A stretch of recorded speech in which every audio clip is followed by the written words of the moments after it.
په منځ کې ثنا یعنی سبحانك اللهم وبحمدك دغه او التحیه یعنی تشهد دا ویل په اوچت اواز سره.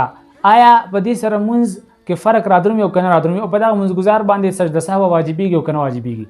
ګران کتونکو چې کله یو منځګزار په منځ کې ثنا یعنی سبحانك اللهم وبحمدك وتبارك اسمك وتعالى جدك ولا اله غيرك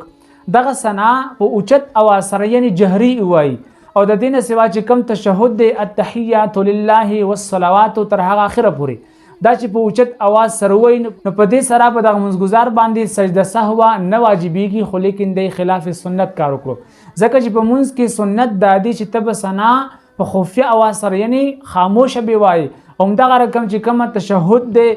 التحیات لله والصلوات دغه تر اخره پورې دا هم خفیه ویل دا سنت دي. نو که چېرته یو منځګزار دغه ثنا او تشهد په اوچت اواز سره ویل نو په دغه منځګزار باندې سجده سهو نه واجبېږي، خو لیکن دغه منځګزار خلاف سنت کار وکړو، دغه سنت چې کوم ثواب دی د هغې نه دغه منځګزار محروم شولو.